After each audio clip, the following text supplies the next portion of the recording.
सिद्धेभ्यः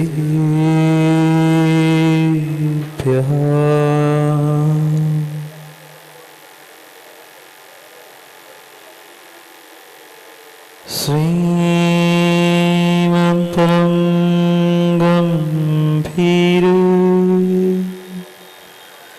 स्याद्वान्मोघलाञ्छनम् जीयात्रैलोक्यनाथस्य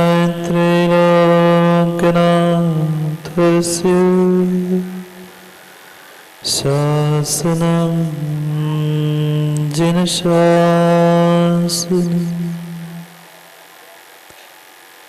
जयमङ्गलदानं विमलं नारदं स्वयंमयारं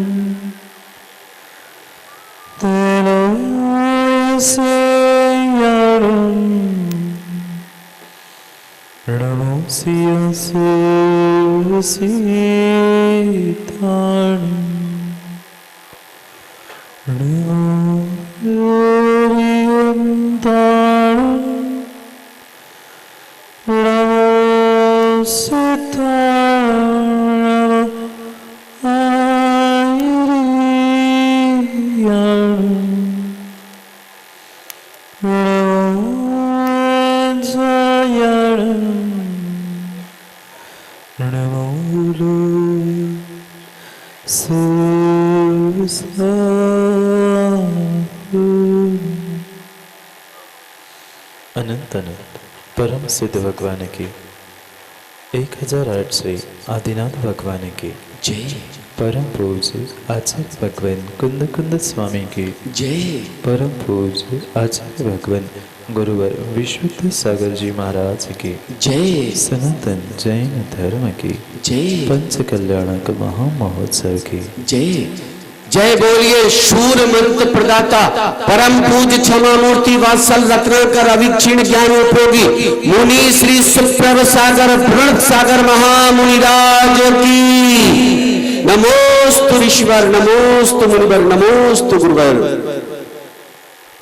अंतिम तीर्थेश वर्धमान स्वामी के शासन में हमसे विराजते और उनकी यह पावन पीयूष देशना हम सभी के लिए परम उपकारी। अनादिकाल से हमारी आत्मा में जो जन्म, जरा और मृत्यु रूपी रोग लगे, उन रोगों का उपशमन करने वाले कोई परम औषधि है तो वह एकमात्र यह जनवाणी भव्यात्मा। कई बार देखा गया व्यक्ति अपने आवेग में आते ही विवेक को खो बैठता है और भूल जाता है कि मैं आज जो कुछ भी कर रहा हूं उसका फल कल मुझे स्वयं को भोगना होगा। पता नहीं तीव्र पुण्य के उदय में जीव अहंकार के वशीभूत होकर अपने आप को बहुत बड़ा मान बैठता है और जैसे ही अपने आप को बहुत बड़ा मान बैठता है, दूसरे को धुतकारना, कभी किसी से द्वेष करना, कभी किसी को परेशान करना, ऐसे अनेकानेक कार्य करता रहता। पर उस पाप को करते हुए जीव भूलता है कि जैसा कर्म जीव उस समय में कर रहा है उसका फल उसे स्वयं को आने वाले समय में भोगना।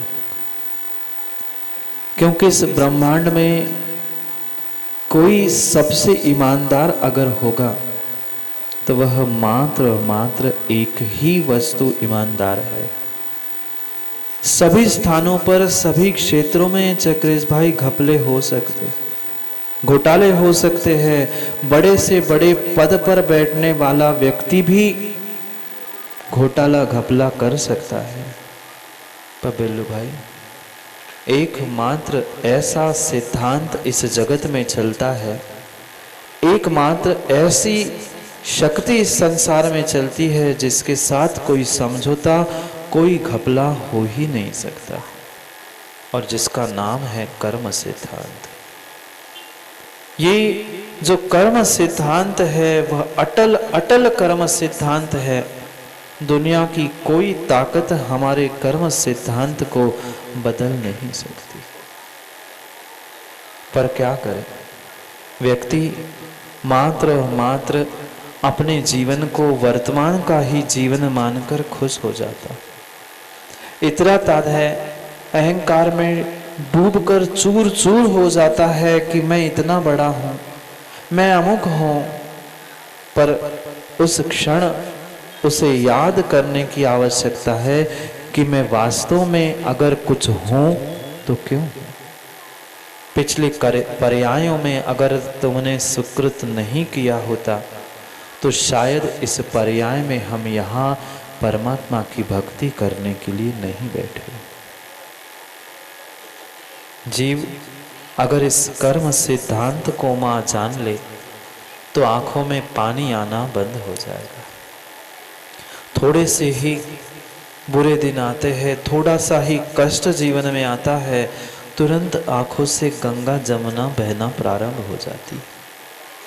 पता नहीं दुनिया के कितने सारे जीवों को व्यक्ति कोसता है, इसके कारण काम बिगड़ा, इसने मेरा काम बिगाड़ा, पर स्वयं का निर्णय नहीं कर पाता कि अगर काम बना है तो मेरे कारण, और काम बिगड़ा है तो वो भी मेरे स्वयं के कारण।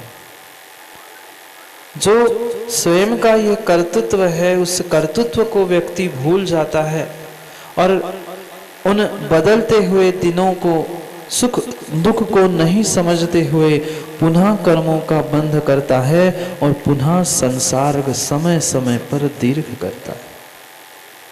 संसार में जितने जितने ये संबंध बने हैं, जितने जितने नियोग बने हैं, वह प्रत्येक नियोग हमारे पूर्वकृत कर्मों के द्वारा ही हुए।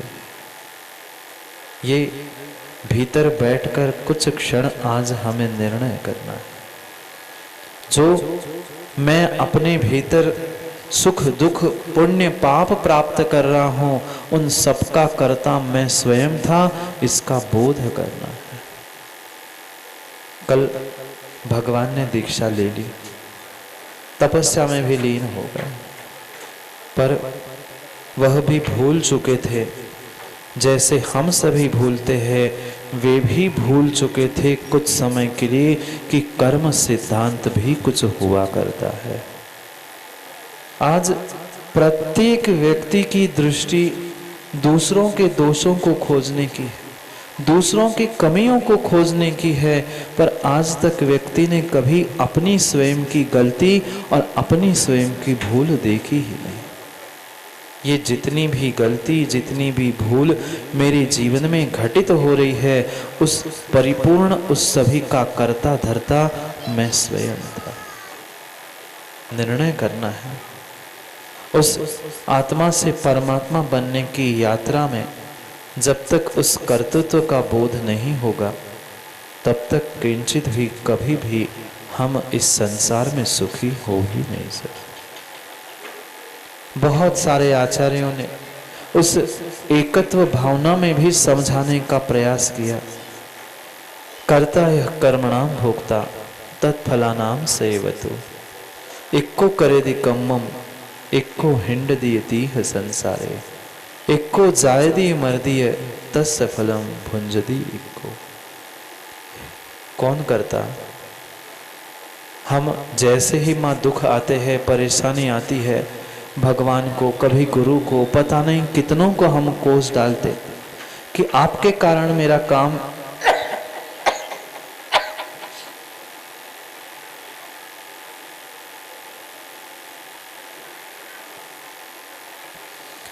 आपके कारण मेरा काम बिगड़ा। पर पक्का मानना, हमारे जीवन का कोई दूसरा करने वाला, बनाने वाला, बिगाड़ने वाला नहीं है, अपितु मैं ही मेरे स्वयं का कर्ता धर्ता बनने वाला। जिस क्षण जिस समय हमें इस बात का भान होगा, इस संसार के दुखों से उठने का सबसे बड़ा साधन मुझे अपने आप में प्राप्त हो सके। पर आज तक कभी हमें ऐसा विचार करने के लिए, बैठने के लिए समय ही नहीं मिला। हर व्यक्ति अहंकार में और पुण्य के उदय में आकर मात्र और मात्र वर्तमान में जीना चाहता है। पर जो वर्तमान में मैं कर रहा हूँ उसका फल मुझे आगे मिलने वाला है। जो हर समय मीठे फलों की इच्छा करता है, दूसरों से कुछ अच्छा प्राप्त करने की भावना रखता है, तो हमें दूसरों को भी अच्छा करना पड़ेगा, दूसरों के साथ भी अच्छा बर्ताव करना पड़ेगा। ये निर्णय मुझे भीतर ही भीतर करना, क्योंकि बात भगवान आदिनाथ स्वामी की चल रही थी। सब कुछ समझ गया था, भीतर का बोध भी हुआ था, पर पूर्व जन्म के कर्म, इसी पर्याय के कर्म उनको अभी भी उस सुख का वेदन करने नहीं दे रहे थे। सब कुछ ज्ञान हो गया, सब कुछ निर्णय भी हो गया, दीक्षा धारण कर ली, तपस्या भी प्रारंभ हो गई, पर कर्मों के साथ कोई समझौता नहीं हुआ। जीव पूछते हैं, व्यक्ति पूछते हैं कि बनने वाले तीर्थंकर भगवान और 6 महीने मुद्रा लगाकर घूमते रहे, ऐसा कारण क्या हुआ? कोई दूसरा उसके पीछे का कर्ता कर्विता नहीं था। जब राज्य काल कर रहे थे, उन 80 मसी कृषि, विद्या, वाणिज्य, शिल्प आदि की 6 कर्मों की व्याख्या कर रहे थे, तब भूल चुके थे उस कर्म सिद्धांत को। जो जैसा करता है उसे समय पर वैसा फल भोगना ही पड़ता है। व्यक्ति व्यर्थ में बेलू भाई, व्यर्थ में एक दूसरे से स्पर्धा करते हुए कभी किसी से राग करता है, कभी किसी से द्वेष करता है। ये तो संसार का नियम सा ही बन गया है कि कहीं राग और कहीं द्वेष। और ये पक्का है कि कहीं हमारा राग है, उसी समय पर दूसरी जगह हमारा द्वेष है, और कहीं हमारा द्वेष है तो कहीं ना कहीं हमारा राग भी पक्का है। क्योंकि ये राग और द्वेष दोनों भी इस सिक्के के बिल्कुल एक दूसरे के पूरक पहलू के समान हैं। कभी राग कभी द्वेष। जब तक स्वार्थ चलता है, स्वार्थ की पुष्टि होती है, तब तक जीव राग से भरा होता है, और जैसे ही स्वार्थ निकल गया तुरंत उससे द्वेष प्रारंभ होता। जो बनने वाले तीर्थंकर थे, 3 लोक के नाथ थे, वे भी एक क्षण के लिए भूल गए थे कि मैं किसी के राग के वशीभूत अगर किसी से द्वेष कर रहा हूं तो कहीं ना कहीं कर्म की गड़बड़ मेरे साथ अवश्य होगी। भूल मत करना। जीवन में अहंकार में आकर किंचित भी अशोकनगर वाले भैया ये भूल मत करना कि मैं कुछ हूं। अगर ये मेरा भीतर का अहंकार मुझे सताता रहेगा तो नियम से मुझे जीवन भर के लिए दुख और दुख ही मिलता रहेगा। वे भी तो बनने वाले तीर्थंकर भी तो भूल चुके थे कुछ क्षण के लिए। माँ, आप भी तो भूलते हो ना? अपने घर में द्रव्य की सामग्री की रक्षा करने के लिए कितनी चींटियों को, कितने चूहों को घर से बाहर किया? कभी विचार किया? उन चींटियों को, चूहों को झाड़कर किसी पिंजड़े में भरकर बाहर करते हो, उनको उनके घर परिवार से दूर कर रहे हो। कर्म का आश्रय किसे होगा? चूहों को नहीं। बाद में बिलखती है माँ, रोती है, चिल्लाती है। माँ क्यों चिल्लाती हो? महाराज गोद सुनी है, घर से बेटों ने निकाल दिया। क्यों निकाला? जब तुम्हारा पुण्य का उदय था तब तुमने उन मुक तिर्यंच प्राणियों को, चूहों को पकड़ के पिंजड़े में डालकर घर से बाहर किया था। आज तेरा ही बेटा तुम्हें घर से बाहर कर रहा है, रो क्यों रही हो? तुमने ही उस बच्चों को अलग करते हुए उस बच्चों को माँ से अलग किया था। वे बच्चे बिलख बिलख कर माँ के वियोग में उस बिल में तड़प कर मर चुके थे। देखा उन चूहों के बच्चों को, इतने छोटे छोटे वे लाल लाल बच्चे माँ के वियोग में तड़प तड़प के मर गए थे। अब तुम्हारी कोख सूनी है, अब क्यों बिलखती हो? पिछले कर्म तुमने ऐसे किए थे, सो कर्मों का फल तुम्हें भोगना पड़ रहा है। सब सिद्धांत संसार के बदल सकते हैं, सबके साथ तुम खिलवाड़ कर सकते हो, पर कर्मों के साथ कोई खिलवाड़ नहीं।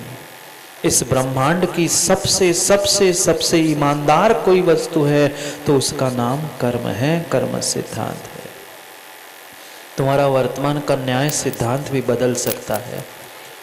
न्यायालय का न्याय सिद्धांत भी आदमी को देखकर, नोटों को देखकर बदल सकता है, पर ये कर्म सिद्धांत ना छोटा ना बड़ा, ना पैसे वाला ना गरीब, कुछ नहीं देखता।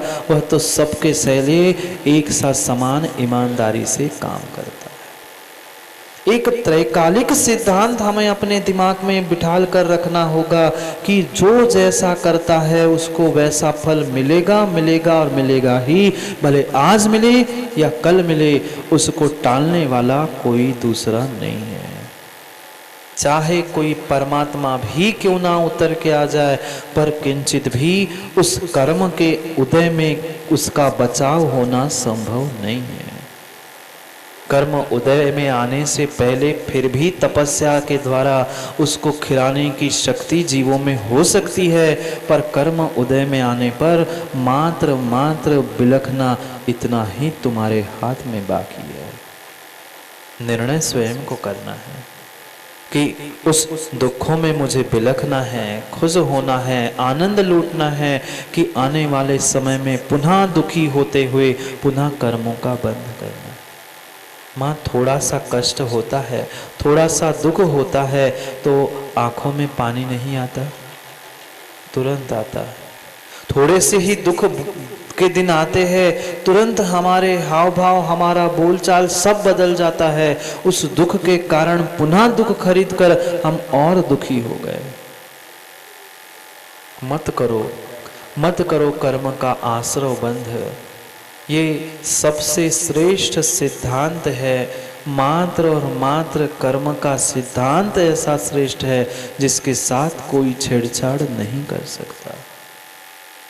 क्या हुआ था? मात्र चंद मिनटों के लिए ही तो प्रतिमा छुपाई थी ना। कितने घंटों के लिए राकेश जी? कुछ घंटे, दिन, बहुत बड़ा समय नहीं था। चंद समय के लिए जो प्रतिमा को छुपाया था, किसके कारण? मात्र ईर्ष्या के वशीभूत होकर। माँ, ईर्ष्या के कारण हम कितना स्वयं का काम बिगाड़ रहे हैं। हम अहंकार के कारण कितना स्वयं का काम बिगाड़ रहे हैं, हम आज नहीं पहचान पाते हैं।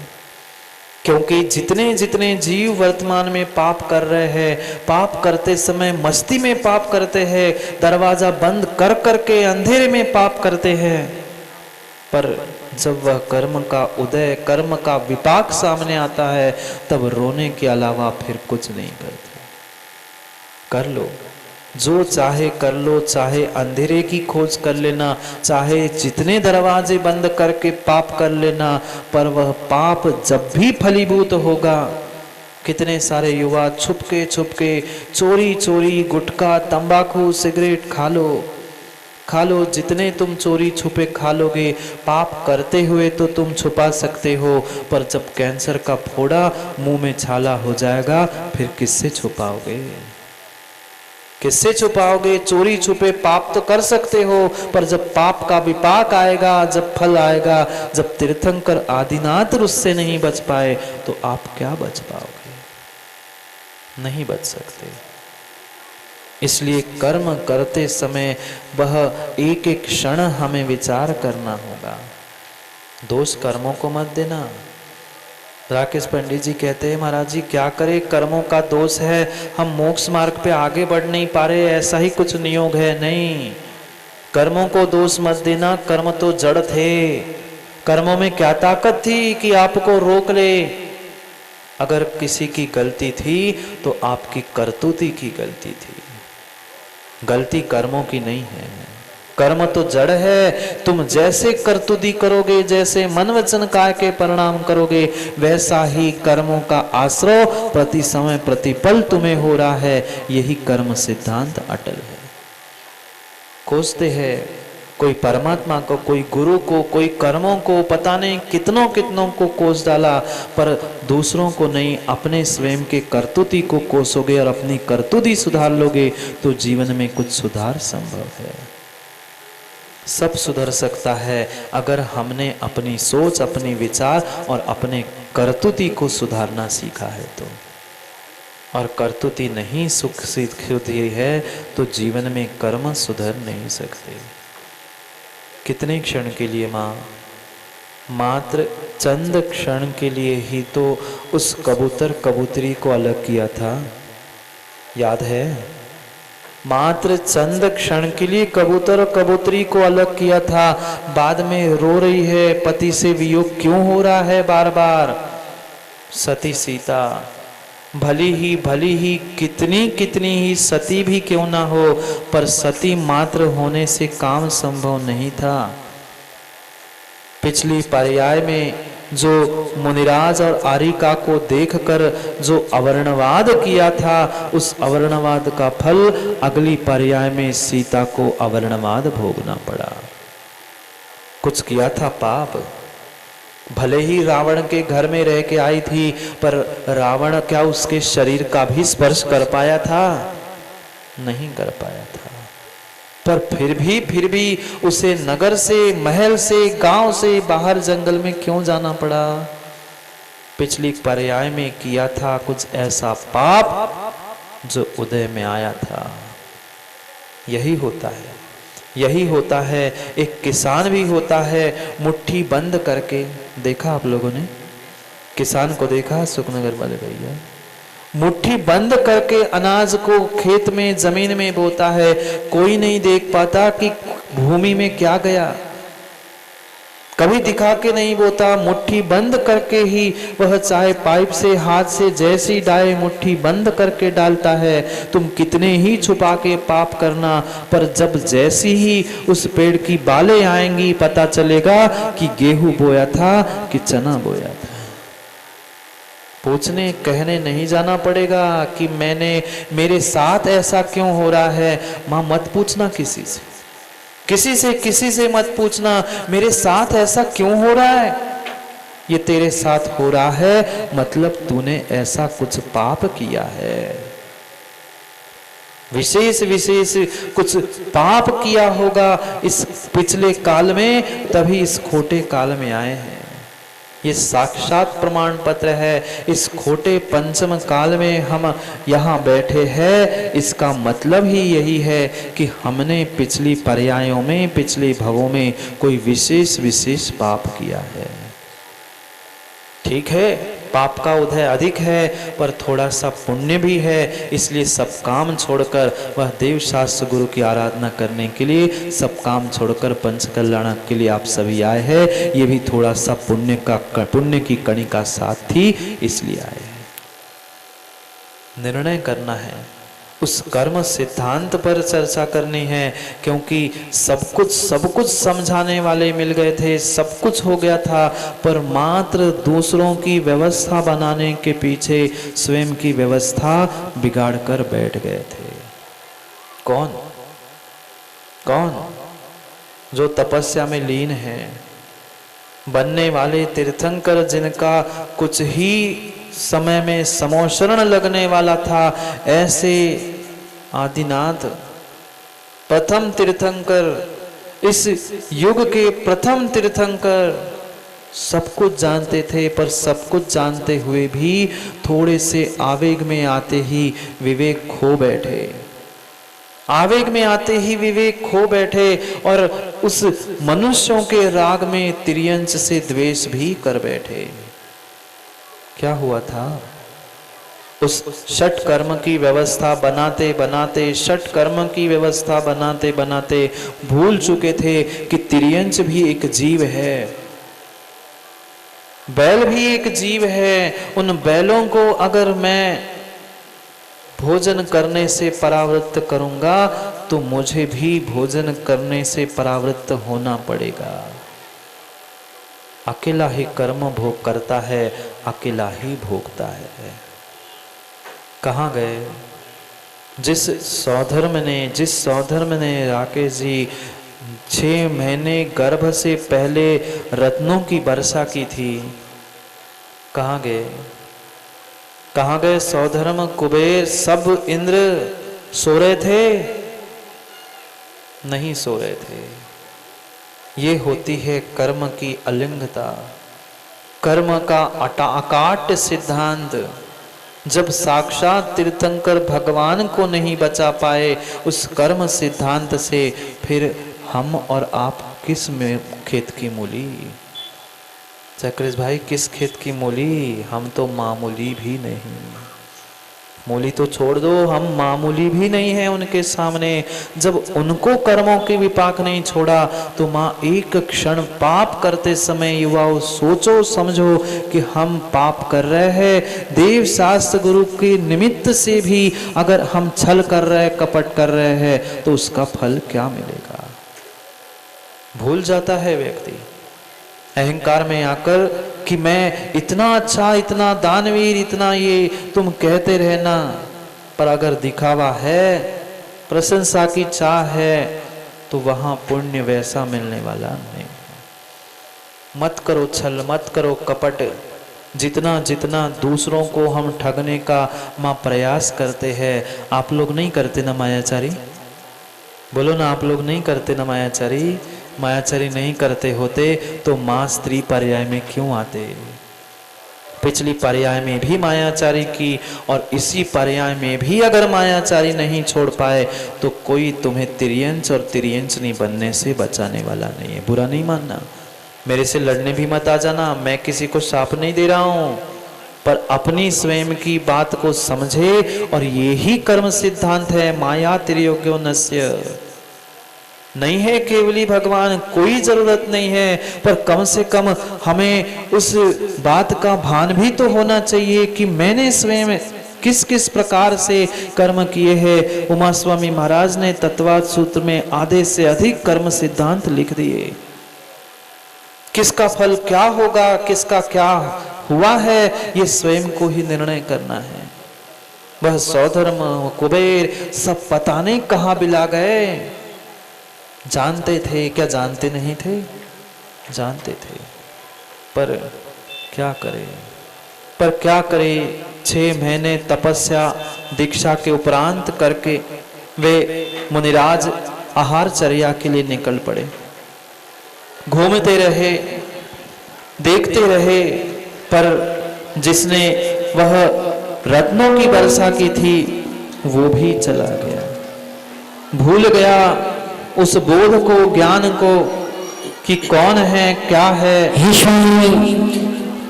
हमारे आइए महाराज, कर लो ही महाराज, आइए आइए महाराज, आइए, हम तुम्हें रत्नों का थाल ले लीजिए महाराज। इस आभूषण दे दीजिए महाराज, हमारे घर आ जाइए, ताजे ताजे फल तोड़कर। पुनः वे निर्ग्रंथ मुनिराज विधि ना मिलने के कारण पुनः अपनी तपस्या में लीन हो गए। किसी को बोध ही नहीं था, ज्ञान ही नहीं था कर्म भूमि का कि निर्ग्रंथ मुनिराज को कैसे पड़घान जाता। कोई भी ऐसा व्यक्ति ही नहीं था कि जिसको ज्ञान हो कि निर्ग्रंथ को पड़घान करके उनको आहार कैसे किए जाते। वे कोई भिखारी नहीं थे कि किसी के कहने पर, बुलाने पर या भीख मांगने के लिए कहीं पहुंचे हो। वे तो मात्र मुद्रा लगा के निकल पड़े थे। पर जो निर्ग्रंथ थे, दिगंबर थे, उनके साथ जितने 2000 और राजाओं ने दीक्षा ली थी, वे 2000 राजा भी भ्रष्ट हो गए। क्यों? इतना कठोर परिसय कोई भी सहन नहीं कर पाया, और उस परिसय भूख प्यास को सहन ना करने के कारण वे 2000 राजाओं ने तो अपना वह मार्ग छोड़ दिया, पर वे निर्ग्रंथ दिगंबर आदिनाथ अपने ध्यान में लीन हो गए। तल्लीन हो गए, पुनः अपने उस ध्यान में पुनः साधना प्रारंभ की, तपस्या प्रारंभ की और पुनः निर्णय करके वह उस स्थान तक पहुंचने का पुरुषार्थ करने लगे, ऊपर ऊंचाई तक पहुंचने का प्रयास कर पड़े। पर क्या करें, कर्म का ऐसा सिद्धांत था कि अटल सिद्धांत को कोई टाल नहीं पाया। सौधर्म कुबेर सब भूल चुके। उसी समय उसी रात को अचानक उस राजा को स्वप्न आया कि मेरे महल में एक बहुत बड़ा कोई मेरू पर्वत खड़ा है। उस स्वप्न का फल तुरंत राजा श्रेयांश अपने भाई से पूछता है कि भाई, आज मैंने ऐसा ऐसा स्वप्न देखा, स्वप्न में मेरू पर्वत देखा, इसका फल क्या है? चर्चा हुई। उस स्वप्न का फल यही बताया गया, जो मेरू पर्वत के ऊपर जिनका जन्माभिषेक हुआ था, ऐसे प्रथम तीर्थंकर आज तुम्हारे आंगन में आने वाले हैं। जैसे ही ये बात सुनाई दी, जैसे ये वार्ता सुनाई दी, उन्हें जाति स्मरण हो गया। पिछली पर्याय में मैंने कभी निर्ग्रंथ को दान दिया था जंगल में, उस निर्ग्रंथ को दिए हुए दान का बोध हो गया, जाति स्मरण हुआ और पड़गान की विधि उसको ज्ञात हो गई। जितने जितने ये पूर्व कर्म के संस्कार थे, उस पूर्व कर्म के संस्कार राजा व सोम और श्रेयांश दोनों को याद आ गए। श्रेयांश राजा ने पूरी नवदा भक्ति से अपनी तैयारी प्रारंभ की और जैसे ही नवदा भक्ति पूर्वक मुनिराज को पड़घान करने का प्रयास किया, क्योंकि तब तक किसी को बोध नहीं था, और जैसे ही बोध हुआ, उस उत्कृष्ट पात्र का उत्कृष्ट दाता के घर में पड़घान भी हो गया। अब देखते हैं कहां पर और कैसे, किस प्रकार से, किस स्थान पर वह भगवान का पड़घान होता है। जैसे ही पड़घान होता है, आकाश से नहीं बोलना, दिव्य ध्वनि होती है, नहीं बोलना, कुछ नहीं बोलना आपको। दिव्य ध्वनि होती है और दिव्य ध्वनि होते ही वह जैसे ही पुष्पों की वृष्टि, दिव्य ध्वनि, सब पंचाचार्य होने लगते हैं, जैसे भगवान का आहार प्रारंभ होता है। देखते हैं अब उस दृश्य की ओर चलते हैं, जहां उस भगवान के कर्म के विपाक का अंत होकर, पड़घान होकर भगवान आहार करने के लिए पहुंचते हैं। समय आपका दृश्य का हुआ है, समझते हैं समय को समय पे, क्योंकि समय पे किया गया काम समय को दिलाता है। बोली भगवान आदिनाथ स्वामी।